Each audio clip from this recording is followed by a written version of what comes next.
Hey, salut à tous, bienvenue sur la review de l'épisode, double hors série, double épisode de Naruto Shippuden. Voilà, c'est 389, 390 si je dis pas de bêtises. Alors excusez-moi, pour la semaine dernière j'ai vraiment pas du tout eu le temps de faire la review. J'ai voulu la faire mais j'ai vraiment pas eu le temps.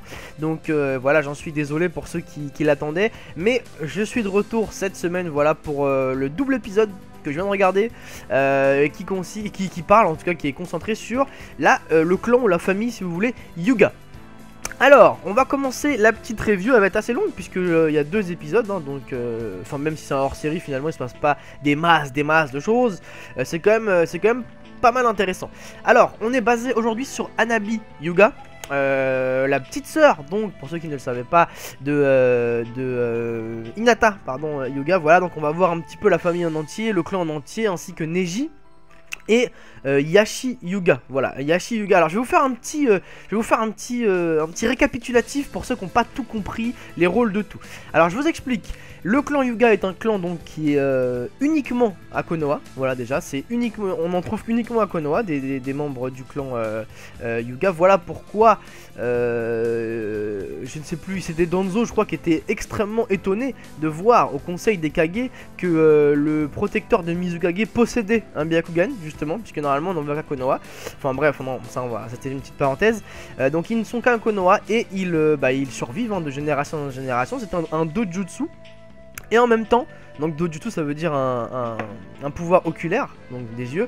Et en même temps c'est un Keke Genkai, donc Keke Genkai c'est ce qui se transforme dans la même famille de génération en génération. Voilà, donc ça c'est le Byakugan, donc c'est très précieux, il faut donc le protéger.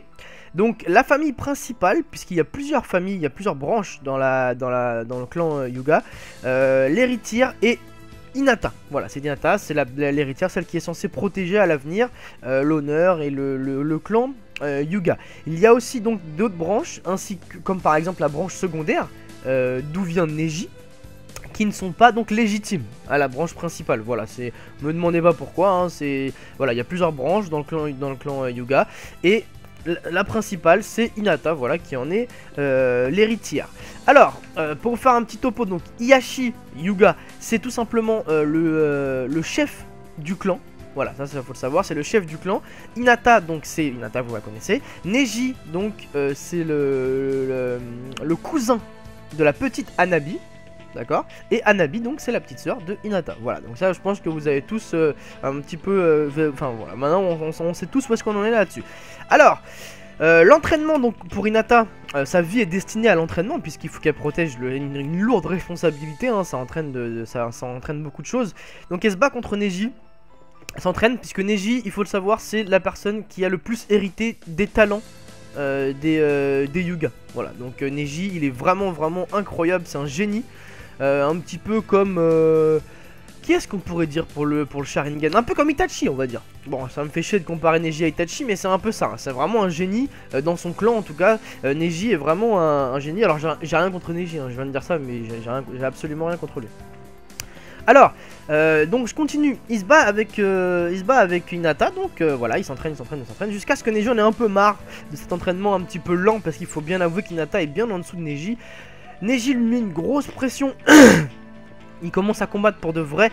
Et là il va la blesser, voilà, jusqu'au moment où le chef de clan utilise une technique de saut cérébral sur Neji. Donc là on peut voir son espèce de marquage au front qui est caché par son bandeau. Marquage d'ailleurs, pour la petite anecdote, qui était à la base une croix gammée. C'était une croix gammée, mais suite aux plaintes de pas mal de gens, donc une croix gammée, hein, bon je pense que tout le monde sait c'est quoi, Hitler, nazi, juif, enfin bref vous avez compris. Suite à tout ça, et ça a été donc modifié par une simple croix. Voilà, donc il faut savoir que c'est arrivé aussi dans Pokémon. Il y avait un bâtiment qui était en forme de croix gammée, et suite aux nombreuses plaintes ils ont été obligés de changer le bâtiment. Alors rien à voir, quand même je tiens à le préciser, hein, la croix gammée dans la culture japonaise n'a rien à voir avec ni Hitler, ni les juifs, ni les allemands, ni rien du tout. C'est un signe qui veut dire complètement autre chose, et je crois même, je me rappelle plus, allez regarder sur le net, mais je crois que ça veut carrément dire un truc complètement opposé, à savoir un truc du genre liberté ou je ne sais quoi. Alors voilà, donc ça n'a absolument rien à voir, mais voilà, pour le monde pour le monde entier. Voilà, la croix gammée ça reste quand même donc tout ce qui a un rapport avec Hitler et compagnie, donc ça a été suite aux plaintes changé. Bref, petite anecdote, quoi qu'il en soit, maintenant c'est une croix simple qu'il a sur le front et c'est son appartenance donc à la branche secondaire. Voilà, donc vous avez remarqué, la famille principale garde bien le contrôle sur les autres branches, hein, pour pas qu'ils commencent à se sentir un peu trop chaud et risque de rébellion. Voilà, donc du coup on les maintient au pas. Alors la petite Hanabi, elle est complètement fan de sa grande sœur Hinata, elle la regarde tout le temps, elle est vraiment fan, elle la regarde avec des yeux d'enfant et elle la surprend un jour en train de regarder Naruto. Donc ça l'a un peu marqué puisque Naruto, tout le monde le sait, c'est vraiment la bête noire du village, personne ne l'aime et compagnie, mais Hinata est intéressée par le personnage. Et Hanabi donc l'a grillé en train de regarder Naruto. S'ensuit un petit combat entre Hanabi et Hinata, puisque Hanabi fait de gros progrès. Et malheureusement pour notre petite Hinata, c'est Hanabi qui gagne ce combat. Alors ce qui lui vaut un délaissement total de la part du chef du clan et autres, étant donné qu'Hinata a perdu contre une fille qui a 5 ans de moins qu'elle. Vraiment il veut plus entendre parler d'elle, c'est bon, c'est plus l'héritière de la famille principale, c'est terminé, c'est une ratée des Hyuga, un peu comme Obito qui est un raté du clan Uchiha. Alors juste à cause de cette petite défaite, voilà, Hinata est déshéritée, on peut dire ça comme ça, et Hinata rejoint donc le rang de Konoha en tant que ninja simple, et Hanabi devient l'héritière de la famille principale des Hyuga. Voilà, donc ça a un peu créé, vous vous en doutez, une petite comment dire, querelle entre les deux sœurs, hein, qui s'aimaient vraiment beaucoup auparavant. Ça reste toujours le cas, mais bon, il y a quand même un petit désaccord, on va dire.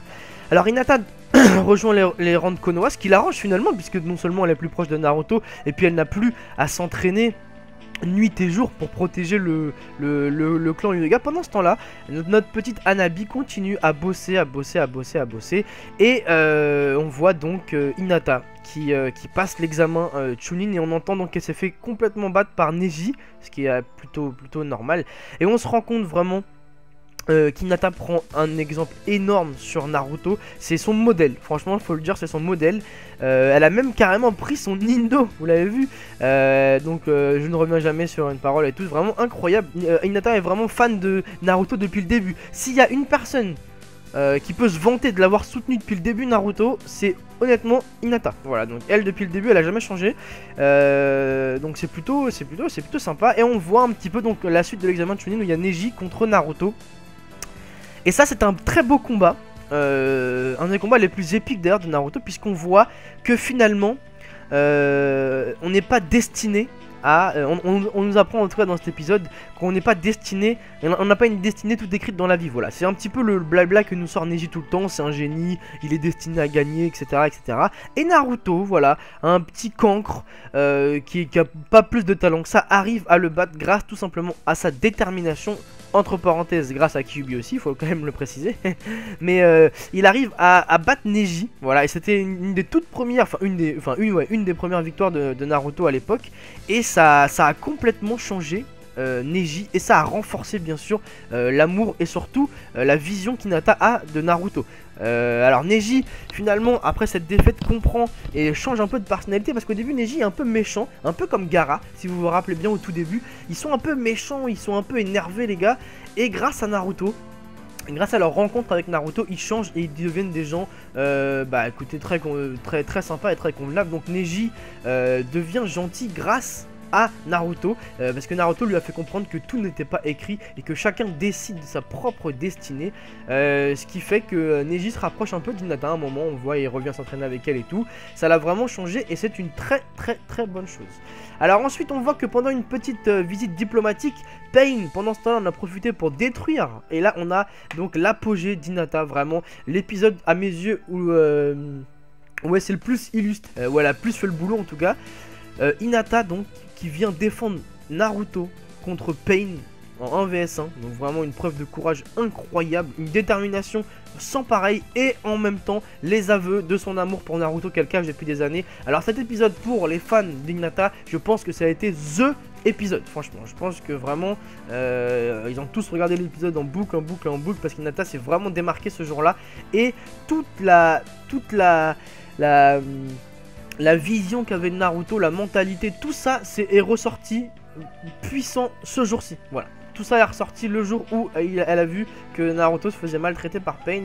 Et c'est un moment vraiment incroyable de la part d'Hinata. Ce qui fait du coup, bien évidemment, parler beaucoup dans le clan Hyuga. Et qui fait aussi changer les mentalités, voilà, du clan Hyuga, puisque finalement tout le monde s'est rendu compte qu'Hinata n'était absolument pas une ratée comme il voulait bien le faire croire, mais que tout simplement elle avait une personnalité voilà comme ça, mais qu'elle pouvait bien évidemment faire de grandes choses quand elle était motivée. Finalement on peut dire que Naruto a changé le clan Hyuga, puisque c'est Naruto qui a alimenter, on va dire, la mentalité d'Hinata, et c'est grâce à ça qu'Hinata nous a prouvé son courage face à Pain, ce qui a fait donc changer un petit peu le clan Hyuga, qui est devenu beaucoup plus laxiste, beaucoup plus cool, on va dire, en tout cas par rapport à ce qu'ils étaient avant. On aurait dit des mecs de l'armée avant, on pouvait pas bouger le doigt de pied sans se faire engueuler.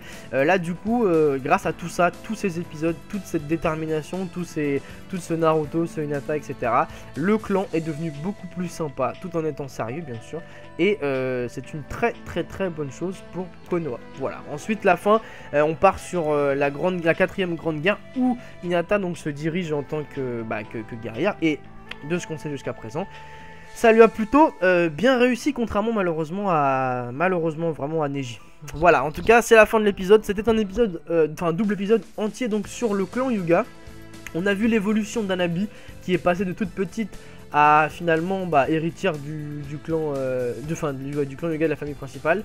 On a vu Hinata donc se développer vraiment de toute petite à la grande guerre ninja finalement, carrément. Donc vraiment une évolution superbe. C'est vraiment un personnage que j'adore, Hinata. Je crois que c'est, en tout cas dans mon top 3 des filles des kunoichi de Naruto, il y a Hinata dedans, parce qu'elle est vraiment sympa. Et on a vu en même temps le changement du clan complet Hyuga. Voilà, le clan Hyuga qui s'est un petit peu calmé sur ses principes et sur ses obligations. Voilà, ce qui fait que cet épisode était plutôt sympa. On en a appris pas mal. Voilà, donc l'épisode se termine là-dessus. On voit la semaine prochaine que le titre c'est l'éveil de Madara. Voilà, donc il va, je crois, d'après ce que j'ai vu dans la preview, faire tomber son Edo et devenir un être humain, enfin redevenir humain.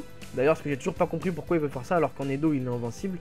On en apprendra peut-être lors de l'épisode suivant. Voilà, alors je vais vous proposer un petit truc. Laissez-moi s'il vous plaît en commentaire votre top 3. Ça m'intéresse vraiment, votre top 3 des kunoichi de Naruto. Voilà, donc il y en a pas mal, hein. Réfléchissez, hein, il y en a qu'on a oublié, comme par exemple l'utilisatrice de Shoton. Rappelez-vous comment elle s'appelle, Guren-sama. Voilà, Guren, Hinata, Konan, Kurenai, ce que vous voulez, Sakura, Tsunade, enfin il y en a beaucoup de kunoichi dans Naruto. Donc laissez-moi savoir votre top 3 de vos filles préférées dans Naruto. Voilà, on se retrouve dès la semaine prochaine pour la suite et pour la review de l'épisode prochain. Je vous souhaite un très bon week-end à tous, ciao.